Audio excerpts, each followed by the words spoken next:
어제에 잠깐 이 부분을 하나님 형상과 그 모양, 그 부분을 언약이라는 관점에서 어떻게 사람으로 말미암아 성취가 되는가 하는 부분을 살펴봤지요. 오늘 그 부분이 골로새서 1장 15절 18절에서의 그 내용 속에서 우리가 살펴볼 수 있는 부분이죠. 하나님의 형상이여. 그래서 모든 만물의 근본으로서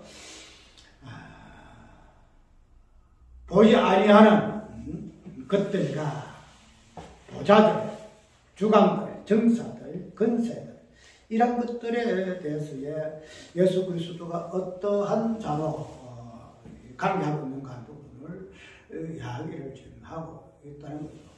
그래서 우리가 단순히 골로새서에서 나오는 이런 부분을 가지고 예수 그리스도는 모든 만물의 어떤 위협이요 그런 부분을 예수 그리스도를 계시한다는 것은 우리가 보면 좀 잘 알잖아요. 알 수 있지만은 아까 이야기대로 언약이라는 요 개념을 우리는 결코 우리가 배제하고 예수 그리스도를 설명해서는 그 설명 자체가 되지 않아요. 왜냐하면 언약의 성취를 예수 그리스도로 이야기하고 있기 때문에. 그러면은 언약이 무엇이건데 예수 그리스도가 성취라는 이 관점으로 이야기되어지고 있는가 보게 되면은 오늘 본문 속에서는 만물의 어떠무요 만물의 머리로서 모든 만물이 그를 위하여 창조되었고 이렇게 이야기하고 있다는 거죠. 그렇게 되면 우리가 언약이라는 이 부분이 단순하게 만물의 머리요 만물의 어떠무요 모든 만물이 그를 위하여 창조되었다 하는 이 개념이 예수님은 이런 모든 것을 어떠무요 만물의 머리다 이런 것으로만 우리가 이야기를 해서는 아니 되고 왜 그분이 만물의 머리가 어떠미가 되고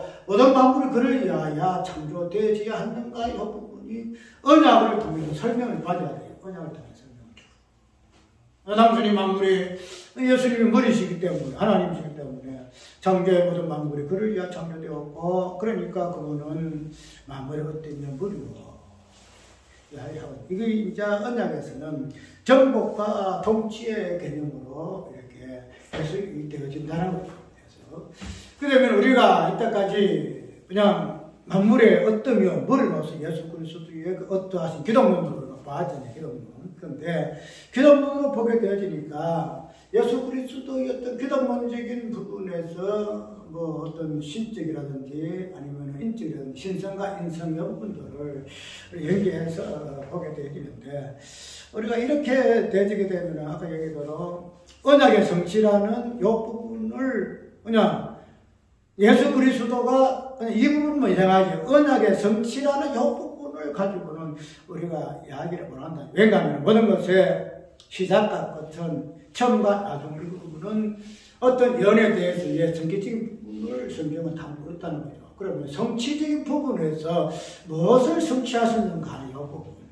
그리고 그 부분이 기독론에서는 왜 그분이 어떤 머리요 모든 만물이 그리야 창조될 수밖에 없는가 하는 부분까지도 두루두루 살펴서 그럼 기독론도 설명이 되지고 언약이라는 부분도 설명이 되지고 그렇게 종합적으로 우리가 살펴볼 수가 있다는 거죠. 그러면 일단 우리가 아까 어전에 살펴봤듯이 모든 창조는 우리가 첫 번째 창조에서 천가로부터 다섯째, 여섯째까지 우리가 살펴보면 해가지고 다섯째까지의 창조된 창조물들은 우리가 다양하게 살펴봤지요. 특별히 땅에서 나는 씨앗이라든지 그런 부분들을 가지고 우리가 예수님의 어떤 모습을 봤잖아요.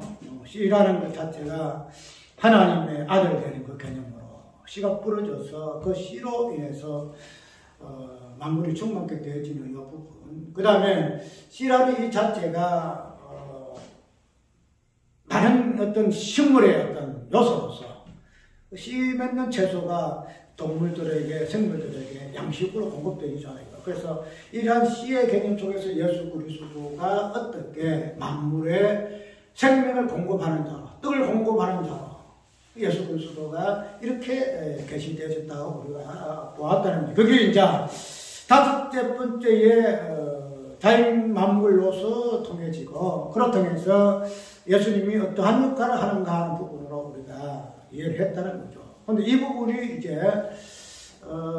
사람을 지음으로 말미암아 정복하고 통치하려는 언약의 어떤 완전성까지도 여섯 개의 인간을 통해서 이야기를 지금 하고 있다는 거죠. 그렇게 되면은 우리가 다섯째까지 창조된 자연의 만물의 어떤 이 부분에서의 그 예수님의 그 역할, 무엇으로 예수님이 계시되어졌는가 하는 이 부분. 그 다음에 여섯째 날에 인간을 통해서 계시되어진 예수 그리스도의 이 부분은 결코 그냥 자연 계시로 통해서 주어진 언약의 그 부분과 또 여섯째의 인간으로 통해서 주어진 그 언약 그 부분이 결코 따로 떨어지진 않아요. 이게 연결되거든요, 이게. 그래서 전국에서부터 해가지고 충만으로 나아가고, 그 다음에 충만에서 전국으로 나아가게 있기 때문에, 이런 부분들을 그냥 연결시켜서, 따로 분리해서 하게 되게 되면은, 따로따로 나눠요. 저번에 이야기했도록, 자연은 자연대로, 그 자연 계시는 자연 계시도록, 특별 계시는 특별 계시도록, 그 언약이라는 그것을 같이 연결시키지 못하고, 이렇게 따로따로 하게 되게 되면은, 결국에는 만물의 구속이라는 이 개념 자체가 처음부터 정확하게 설명할 수가 없어요. 그냥 막 이렇게 있다가, 우리 인간만 중심되어 이렇게 있다가, 마지막에 그냥 하나님께 새하늘 새 땅을 하기 전에 만물을 탄식하고 회복이 되어질 것이다. 이렇게만 이해를 할 수밖에 없다는 거죠. 그렇게 되면은 중간에 구속 사이 그 여정에서의 하나님이 만물을 창조하신 그 목적, 마지막에 만물을 회복하시는 가는 언약이었던 그 의미가 중간중간에 우리가 이렇게 우리 인간이 어떻게 하나님의 구속의 은혜를 입고 어떻게 예정과 선택과 이렇게 부르심과 소명이 쭉 해가지고 마지막 영화까지 이르는 이 부분이 만물 속에서는 이것이 소외되지다는 말이에요. 이제 누락되지다는 말이에요. 그렇게 되지게 되면은 이거 따로 논다네요. 따로. 그냥 그래서 어쩔 수 없이 자연은 계시다. 자연 계시다. 그래서 마지막 현무 속에 자연 계시는 이제 쓸모가 없고 이렇게 되진다는 거죠. 그래서 이 부분을 그렇게 보지 말고 자연 계시의 입장에서 언약이 어떻게 마지막에 특별 계시의 정복과 통치의 부분을 이 바탕을 이루고 있는가 하는 이 부분을 우리가 살펴본다는 거죠. 우리가 생명이라는 이 부분을 단순하게 물리학적, 생물학적으로 우리가 어떤 무엇이 태어난다. 이런 관점에서 우리가 생명이라는 이 부분을 생각하고 있는데, 우리가 생명이라는 것 자체는 생명의 잉태잖아요. 생명 잉태. 그래서 성경에 보면 잉태라는 부분이 굉장히 많이 나와요. 자식을 잉태하고 아들을 낳으리니. 그 예수님이 일곱수 잉태를 이해하고 우리가 언약을 이해할 때에 잉태를 꼭 이야기해요. 그래서 아브라함도 내 아들 이삭을 그래서 잉태하는 그 부분을 가지고 언약이 시작되었는데 그것이 이제 생육이라는 거죠. 그래서 생육에서 번성으로 쭉 나아가게 되어지고 그래서 정복과 통치로 결정 성취를 이루는데, 우리가 예수님의 어떤 이 부분을 그렇게 다섯 가지를 나누고 또 언약의 이 부분을 다섯 가지를 나누고 또 자연 만물의 관점에서도 이것을 세 가지, 그 다음에 두 가지를 합해서 인간의 어떤 언약의 부분으로 우리가 통칭해서 우리가 이야기를 할 것 같아요. 오늘 하나님의 형상이라는 이 부분, 그래서 이 부분이 정복과 통치라는 이 부분으로 언약이 사람을 통해서 어떻게 설명되어지고 있는가 하는 부분은 우리가 다섯째까지 만물을 창조할 때는 그게 없어요. 어떤 뭐랄까, 지금 하나가 땅을 만들 때에 별하고 해와 달을 만들 때에 우리가 뭔가 없지요. 그냥 아무 그것도 없이 이렇게 창조하잖아요. 그런데 인간 창조할 때는 뭔가가 기준이 딱 제시돼요. 기준이. 다른 건 그냥 해가 있으라, 달이 있으라, 별이 있으라, 그냥 어떤 기준 없이 하나님이 원하신 대로 이렇게 해와 달과 별을 만들고 만물을 만들어요. 그런데 사람을 만들 때만은 꼭 기준이 있잖아요. 어떤 기준이죠? 자기 자신, 우리의 형상을 따라서 우리의 모양대로. 그러니까 자연 만물은 이런 게 없잖아요. 그런데 인간만은 어떤 무슨 기준을 따라서 형상의 기준이라든지 모양의 기준이라든지 이것을 가지고 인간은 창조되어졌다 하는 부분을 보게 되시게 되면 아까 이야기대로 자연 계시에서 나타난 언약의 복과 특별 계시에서 나타나는 인간의 그 복의 그 차점이 그렇게 나눠지는 것으로 그렇게 이야기하는데, 근데 이게 특별히 그냥 그런 것이 있고 없고 있었지 따로 분류된 것이 아니고 이 자체가 처음부터 하나부터 다섯까지는 하나의 형태로서 연합되어 있기 때문에 그런 부분을 우리가 또 갈라져서 이야기해서는 안 되고, 이 부분이 왜 설명하는 거냐면 우리 자연 만물 속에서도 예수 그리스도의 언약의 어떤 모습들이 보인다는 거죠. 예를 씨의 개념을 가지고 모든 생물들의 식물을 내가 주노라, 양식을 주노라. 이렇기 때문에 그런 부분에서 예수님의 어떤 모습들이 아까 이야기했던 생명을 공급하는 자, 자기의 살과 피를 주므로 생명을 공급하는 예수 그리스도의 모습을 우리에게 보여준다는 거죠. 그러면은 이 정복과 통치라는 이 개념은 근본적인 부분에서 그냥 표현은 정복과 통치라는 개념이지만은 언약의 생명이라는 이 부분을 보게 되게 되면 정복과 통치의 이 개념 자체가 생명의 개념을 포함하고 있다는 거죠. 포함하고. 만물의 어떤 복은 생육과 충만으로 우리가 딱 구분을 짓고, 그 다음에 사람에게 주신 복을 정복과 통치가 이렇게 딱 분류가 되어 있지만, 그러나 본질 부분에서는 정복과 통치라는 이 부분도 돌아가게 되면 생육에서부터 시작한다는 거예요. 생육에서. 그러니까 자연 만물 속에서 줄 언약의 복과 사람에게 주어진 언약의 복이 나눠지지 않는다는 거죠. 아까 얘기했죠. 우리 자연 만물의 회복과 우리 인간의 회복이 나눠지지 아니한다는 거죠. 동일하게 같이 성취가 이루어지기 때문에 언약이라는 여기님도 비록 자연에서는 생물부터 충만한 끝나고 인간은 정보가 통치 부분으로 이렇게 연결되지만 이것이 결코 분리되지 아니한다. 만물과 인간이 분리되지 아니한다. 이 부분으로 내가 설명하고 싶고, 그렇게 되시면은 이 정복과 통치라는 이 개념이 생육으로 들어가기 위해서는 정복과 통치의 개념 속에서 생육이 어떤 의미로서 표현되어지고 있는가 하는 부분을 살펴봐야 돼요. 여기도 정복이라는 이 부분, 통치라는 이 부분, 이 부분은 우리가 예수님의 어떤 그 사도 속에서 보면은 다름없죠. 십자가.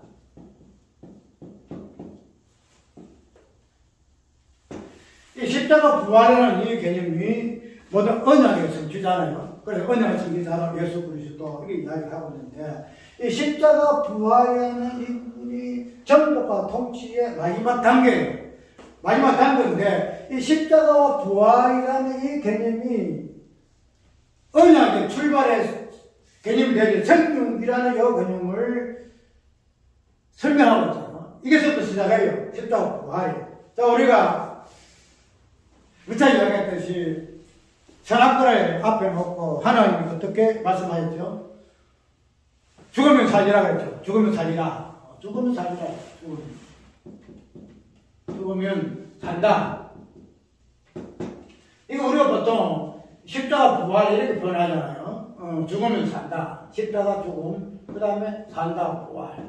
선악과를 이 부분 속에서 이 부분이 표현되었다 같으면은 이 생육이라는 이 부분은 어디의 개념이죠? 산다. 삶. 생명의 출현. 이것은 생육이잖아요. 그러면 이 생육의 개념은 죽으며 산다는 정복과 통치의 사건화된 십자가 부활로서 설명이 가능하다는 거예요. 그러면 아까 얘기했던 우리 자연계시 속에서 자연에게 주어진 생육의 언약의 복하고 인간에게 주어진 언약의 보호하고 뭐가 다르냐? 그 처음과 나중과 처음 똑같은 예수님 나는 처음이요 나중이고 처음이요 나중이고 똑같다는 거예요. 그렇게 되면 우리가 이런 부분에서 우리 하나님의 형상으로서의 어떤 이 부분 오전에 했던 부분들이 내용이 많이 나오는데 그 부분들이 이제 됐기 때문에 간단하게 하고 마칩니다. 자, 아까 이야기대로 우리가 정복과 통치 이 부분을 통치 부분을 언약의 완성적인 부분에서 우리 인간의 교직 복으로 우리가 이해를 하는데 이런 부분을 아까 이야기대로 골로새 보시니까 만물을 대비해서 예수님하고 관계성을 이야기하잖아요. 만물의 머리요, 어떤요. 그 다음에 만물이 그를 위하여 창조되었고 이렇게 이야기한다는 거죠. 그러면은 우리가 예수님의 어떤 이 부분을 창조세계에서 모든 것들을 인용하잖아요. 그래서 뭐 땅의 시도 예수 그리스도를 이야기하고 해와 달도 예수 그리스도 이야기하고 그래서 저녁이 되고 아침이 되니 주야로 나뉘게 해야 돼. 여기 전부 다 우리가 자연 세계 만물 속에서 나타나는 그런 부분들을 가지고 예수 그리스도를 설명을 좀 하고 있다는 거죠. 그러면은 이 정복과 통치라는 하나님의 형상대로 지은 사람에게 줘서 이 복의 이 개념도 우리가 그런 관점에서 다 연결시켜야 돼요. 예를 만물의 어떤 것이 예수 그리스도인데 그 부분을 가지고 성경은 모든 만물이 그를 위하여 창조되었고 이러한다는 거예요. 그를 위하여 창조되었고 한다는 거죠. 그러면 우리가 단순하게 그냥 예수님이 만물의 머리야. 만물의 어떤 이야. 만물이 그를 위하여 창조되어서 우리 이렇게만 좀 생각해야죠. 예수님의 하나님 되니 이 부분들을 우리가 설명하는 기독론이라 이렇게 이야기를 하잖아요. 그런데 이러한 모든 것들이 정복과 통치라는 개념 속에 언약이라는 개념 속에 보게 되게 되면은 그냥 예수님 다음은 그냥 예수님 머리야. 만물의 머리야. 어떤 이야. 그리고 만물은 그를 위하여 창조되어서 그래서 이런 모든 만물의 어떤 그 존재론 자체가 예수 그리스도를만 이해하는 것으로 이야기를 좀 하고 있잖아요. 그죠? 그래서 예수 그리스도의 어떤, 그래서 힘을 싣는 것처럼 모든 것들이 예수 그리스도의 어떤을 하고 있는데, 아까 얘기했던 이 자연 만물은 예수 그리스도를 표현하고 있어요.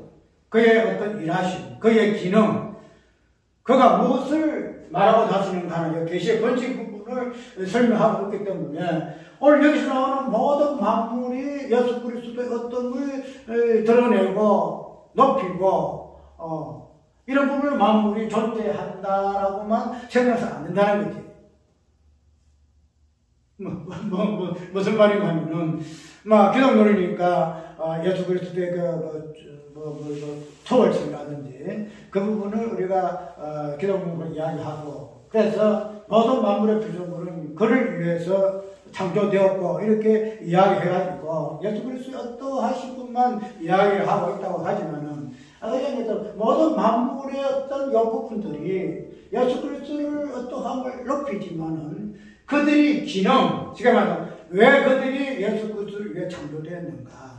왜 그들이 예수 그리스도를 머리로 삼아야 되는가? 왜 예수 그리스도를 어떤으로 삼아야 하는가? 이 부분에서 역할적인 부분은 우리가 살펴봐야 한다는 거죠.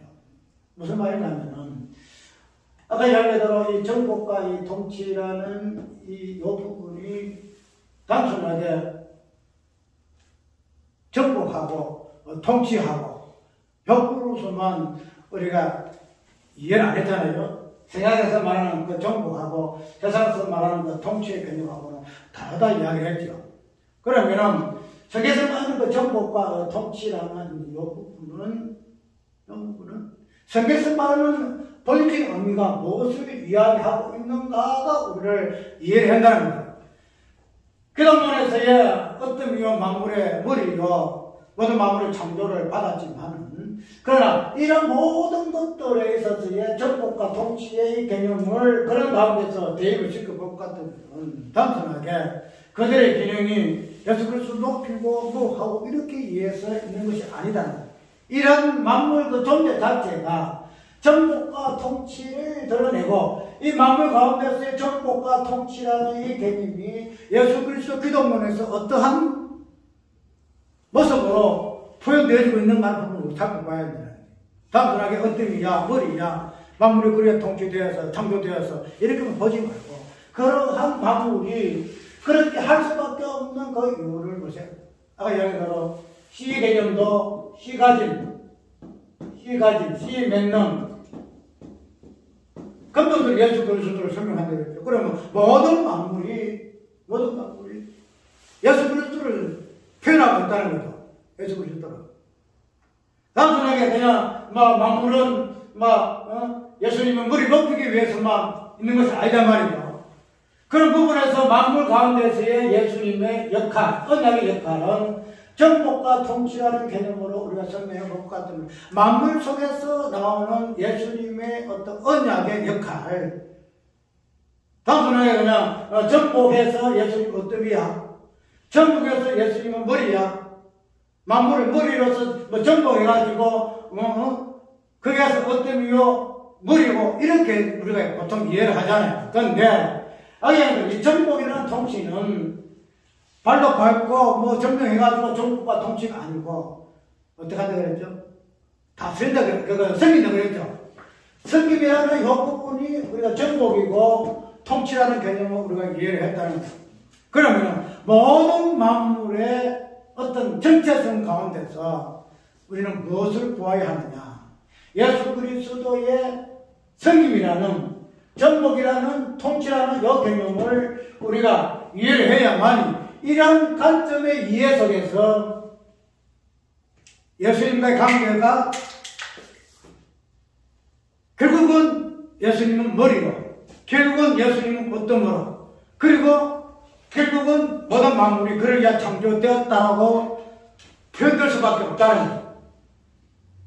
이걸 빼고 정부가 통치나 이 부분을 빼고 온 만물이 그냥 예수님의 머리야. 그러기에 창조되어서 이게 아니고 이거는 언약이라는 이 개념을 창조의 어떤 개체들을 통해서 우리에게 보여준 개념들이거든요. 그럼 이런 것들이 결국은 예수 그리스도를 우리에게 보여줬단 말이에요. 그러면은 이 정복과 통치라는 이 개념을 통해서 언약을 승인받아야 할 것인데 이런 부분은 골로새서는 만물의 머리로 예수님 만물의 머리로 표현하고 있고 어떤 표현하고 있고 만물은 그냥 이렇게 예수님을 창조하기 위해서 그냥 이렇게 동문된 그런 부분으로 이야기를 하고 있어내가지고 그래서 만물의 어떤 의미적인 이 부분을 그런 부분으로 생각했어요. 예수님만 어떤 머리고 무슨 우리는 예수님의 창조되었어. 이하에 창조되어서 이렇게 이야기를 했다는 거죠. 그렇게 하니까 얼마나 좋아요. 예수님의 초월성, 모세보다 높고, 모든 만물보다 높고, 이런 부분으로서 예수님을 힘에서 묘사하잖아요. 그래서 우리 이런 부분에 대해서는, 우리가, 맞아, 그래 했어. 그런데, 그들에서 나오는 모든 만물의 어떤 개념 속에서 예수 그리스도의 정복과 통치의 언약의 개념이 포함되어 있기 때문에 그런 만물에서 나타나는 그 본질 속에서의 예수님이 정복과 통치의 이 개념이 어떻게 섬김이라는 희생이라는 이 개념으로 표현되어지고 있는가 부분을 살펴보아야 한다는 거예요. 단순하게 만물이 어떻습니다. 만물이 머리이다. 만물이 그렇게 창조되었다면 보지 말고 그럼 만물이 왜 만물에 예수 그리스도 어떻게 되어져야 되고 뭐가 되어져야 되지 하는 이 부분은 그 만물이 정복과 통치라는 이 부분에서 예수 그리스도의 생명과 희생을 계시하고 있고 드러냈기 때문에 결론적으로 예수 그리스도가 뭐가 돼요? 머리가 될 수밖에 없다는 거예요. 어떻게 될 수밖에 없고 결론적으로서는 만물이 그를 위해 창조될 수밖에 없다는 거예요. 참 이것은 조금 깊이 있게 좀 생각하면은 좀 이해할 수 있는데 어쨌든 우리가 이 정복과 통치 이 부분이 그냥 단순하게 인간의 사람한테만 주어진 그런 복이 아니고 인간의 모든 만물의 창조하고 그 다음에 어떤 머리가 되는 사람한테 주어진 이 복이라는 이 개념을 보게 되게 되면은 이런 만물의 개념을 골로새서에서는 예수 그리스도 어떻게 관계를 통해서 표현하고 있는가 부분을 보게 그것을 보고 첫 창조 속에서의 첫날부터 다섯째까지의 창조된 만물과 그 다음에 인간이 창조된 그 인간의 어떤 요 부분을 설명해서 그 부분에서 정복과 통치의 개념으로 어떻게 해석해서 이 부분을 설명하는가 부분이 우리에게 조금 생각해 볼 부분이 될 말이죠. 그러니까 이거는 단순하게 모든 만물을 그리 위하여 창조되었고 부분만 보지 말고 만물 가운데 있는 언약의 그 개념, 생육과 통치라는 이 개념이 만물 속에 들어있거든요. 만물 속에 들어있고, 아까 얘기대로 그냥 생육과 충만만 만물만 있고, 그 다음에 정복과 통치는 따로 있다 않겠죠. 정복과 통치가 생육이고, 정복과 통치가 번성이고, 정복과 통치가 충만이에요. 그 생육이 정복이고, 생육이 통치고, 번성이 이래된다는 거죠. 그러니까 이 딱 구분을 하게 되면 문제가 생겨요. 그래서 전체적으로 보게 되면 생육도 자연에 주어진 언약의 복도 인간에게 주었던 사람의 복도 똑같다. 그렇게 되면은 우리가 골로새서 나오는 만물과 예수 그리스도 그 관계성에서의 그냥 예수님만이 우월성만 이야기하고 만물은 뭐 이렇게 하찮은 것으로 해석 안 되는 만물 속에서 하나님의 언약이 어떻게 설명되어 있고 이 부분이 만물이 어떻게 자기 역할을 다함으로 말미암아 그 모든 이 부분을 통해 가지고 예수 그리스도가 어떻게 머리가 되시는가. 단순하게 그냥 만물이 창조했으니까 골로새 있는 그대로 아무 수사 없이 설명 없이 그냥 예수님은 만물의 머리다. 정서와 이런 것들이다. 이렇게 하지 말고 이런 만물이 이런 역할을 함으로 해가지고 예수 그리스도가 어떤 될 수밖에 없고 머리가 될 수밖에 없고 우리 만물이 그래야 창조될 수밖에 없는 하는 부분을 언약의 요 관점을 통해서 설명하게 되면 그냥 단순하게 이렇게 이야기할 수가 없어요. 이렇게 복합적으로 해서 전체적인 부분을 살펴볼 수 있는데, 근데 어쨌든 오늘 중요한 부분은 뭐냐면, 이런 만물이라는 것은 하늘과 땅과 보지 아니한 것들, 이 부분들이 다 포함되거든요. 맞죠? 우리가 여기서 만물은 그냥 눈에 보는 해와 달과 그런 것만 만물이 아니다는 거죠. 정사와 건세와 보지 아니한 것들, 보자들이다. 이런 것들을 보게 되게 되면은 우리가 눈에 보지 아니하는 영적인 개념까지 다 있다는 거죠. 그럼 그러한 부분들에 있어서 지금 지옥이라는 이 부분, 천국이라는 이 부분, 저번에 이야기했죠. 이 부분은 굉장히 도발적인 것으로 표현했는데 우리가 지옥이라는 이 부분, 천국이라는 이 부분을 따라 분리를 하잖아요. 따라 분리를 해서 지옥 가려면 지옥 가고, 천국 가면 지옥 가고, 이래서 지옥과 천국과는 상관없는 것으로 이야기했는데, 절대 그렇지 않아요. 왜냐하면, 지옥도 보면은 정사거든. 우리가 지옥과 천국은 딱 두 가지 개념 나눌 때는 지옥과 천국은 나뉘어져요. 그런데, 지옥이와 다른 개념은 정사, 건세, 보지 아니하는 것들. 이것이 지옥 개념이에요. 이것을 그냥 두 단어로 지옥 하면은 땅에 있는 옥 이렇게 해서 지옥을 이야기하는데 그러면 이런 지옥이라는 정사와 건세 이 부분들이 무엇 때문에 그랬죠? 이런 것들이 지옥도 무엇을 위해 창조됐죠? 그래서 모든 만물이 예수 그리스도를 위해 창조되었고 하게 되면은 지옥도 뭐야? 지옥도 예수 그리스도를 위해 창조되었어요. 개념도. 천국도 마찬가지. 그리고 우리가 이따가지는 지옥은 아무 쓸모 없고 우리만 천국 가면 된다. 그래서 저번에 한번 소개했죠. 이 가라지를 뽑으리니까. 그럼 가라지는 쓸모없고 우리는 알고 계니까 이 쓸모없는 가라지를 뽑으리니까. 이렇게 내가 설명했는데 잘못했다 그랬죠. 가라지를 뽑으니까 아니다. 가지를 뽑으니까. 그래서 저희도 그랬잖아. 나 나라. 너희들이 어찌 가라지 천국을, 가라지 알고 가지고 너희들이 어찌 서로 정죄하면서 나는 알고 있고 너는 가라지니까, 쓸모없는 또 뽑아야 돼. 이렇게 이야기해도 안 된다는 거죠. 단순히 같이 뽑다가 알고 또 뽑고 염려한다는 표현이지만은 사실적인 표현은 그게 아니에요. 그러면은 지역이라 영국도 뭐예요? 예수님의 참고도 예수님 위해서. 예수님 참고돼요.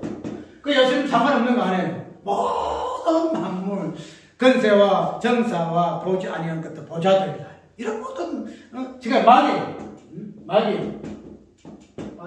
우리가 인격적인 존재론적으로 보게 되면 마귀를 우리가 보긴 하는데, 이 마귀도 그래요. 결론적으로 어디에서? 예수 그리스도의 참고된 거예요. 예수 그리스도의 참고돼서.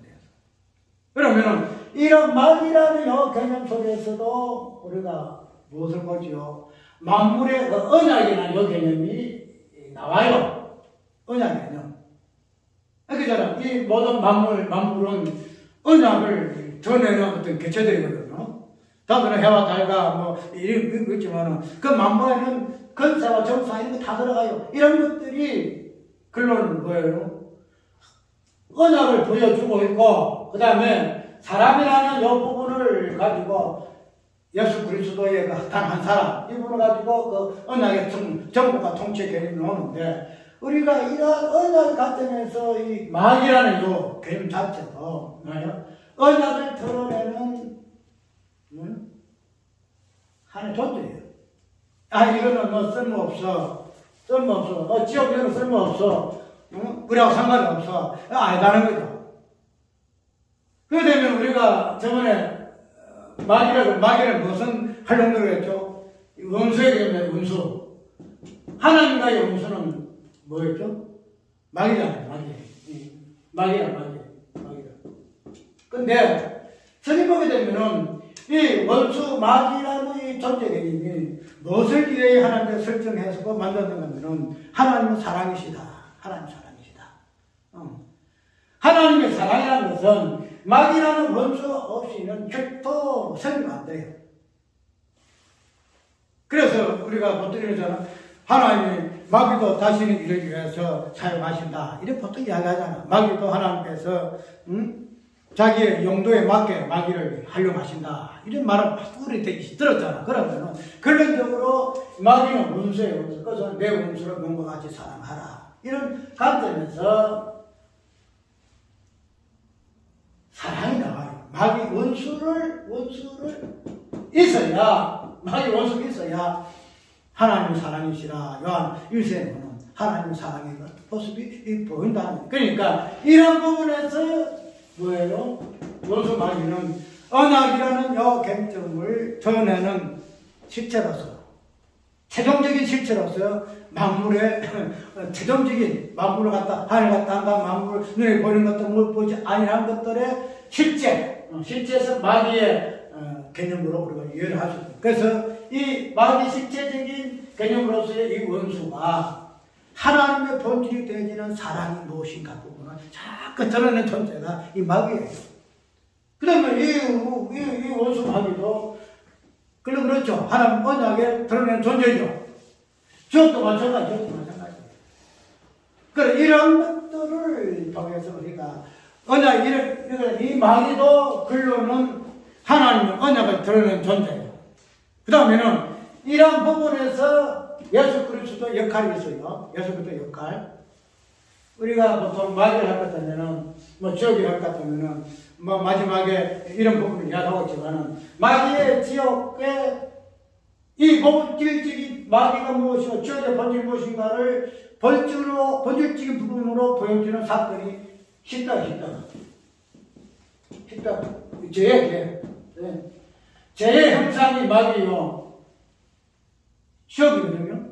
근데 우리가 십자가를 이야기하면 그 다음 예수님의 죽음을 이야기하면 그 죽음 속에 마귀의 본질이 있고 지옥의 본질이 있고 죄의 본질이 있다는 거죠. 그러면 예수님의 십자가가 마귀와 상관없어요? 지옥과 상관없어요? 지하와 상관없어요? 상관이 있어요. 그래서 내가 아까 이야기대로 이런 모든 다른 만물에 나타나는 언약이라는 이 개념도 정복과 통치라는 이 개념 속에서 언약이 설명되어져야 한다. 그 정복과 통치가 성김이라는 희생이라는 그잖아. 우리가 희생은 예수를 십자가잖아요. 성김도 예수 그리스도 십자가잖아요. 그런 부분으로 우리가 모든 만물을 언약의 관점에서 어떻게 예수 그리스도께서 그러니까 예수 그리스도는 마귀의 어떤 본질을 드러낸 존재예요. 예수님. 마귀의 어떤 역할한 존재가 예수님이에요. 죄의 본질을 드러낸 존재가 예수님이에요. 그 단순한 십자가 죽었었다. 그 간단하고 생각해서 안 돼요. 그냥 만물의 본질을 내지는 실제로 마귀의 역할을 하신 분이 예수님입니다. 그래서 마귀는 죽어야 존재다. 십자가 죽는 거야. 죄의 본질을 드러낸 존재라서 죄의 본질 죽었거든. 그런 품으로 우리가 예수 그리스도를 설명을 해야 합니다. 그래서 이런 모든 역할을 하는 만물의 머리 이해갑니까? 이런 마귀의 죄의 마귀의 본질을 드러내는 자연 계시, 자연, 지옥을 드러내는 자연 이런 모든 역할을 안전하게 하신 분이 뭐예요? 예수님입니다. 그래서 머리예요. 만물의 머리. 지옥이라는 만물의, 마귀라는 만물의 머리 되는 예수 그리스도. 그래서 어떠며 자연 만물은 예수 그리스도에 의해 창조되었다. 이렇게 이야기함으로 해가지고 그 예수 그리스도의 그 우월성, 예수 그리스도의 그 우월성, 그리고 우월성을 단순히 자신이 그냥 높임받기 위해서 우월성이 된 게 아니고 마귀의 어떤 존재가 마지막에 지옥으로 들어갈 수밖에 없고 죽음 들어갈 수밖에 없는 그러한 십자가의 짐을 통해서 대신 보여주는 부분으로서의 모든 만물의 머리 되는 예수 그리스도. 이해합니까? 단순하게 그냥 기독론에서 우리 만물은 그리스도를 위해 창조되었고 그게 아니고 그런 역할을 만물이 마귀라는 요 역할, 지옥이라는 요 역할, 이 만물의 어떤 요 부분들을 예수 그리스도가 정복과 통치, 희생과 성김, 십자가라는 요 사건을 통해서 완성하셨기 때문에 만물의 머리가 된다는 겁니다. 만물의 머리가. 어때면 되고. 간단한 설명이지만 이 부분을 우리가 토대로 해서 성경을 좀 보기도 하고 이렇게 해서 예수 그리스도의 그 참 깊이 있는 이것이 예수 그리스도를 전거하는 것이죠. 뭐 예수 그리스도를 전거해서 예수 그리스도의 모든 부분들을 앞뒤 밑으로는 이 부분들을 가지고 우리가 성경을 보고 설교해야 이것을 복음 전하는 자의 모습으로 우리가 이해해야 할 것이다. 같이 잠깐만 잡시다. 360장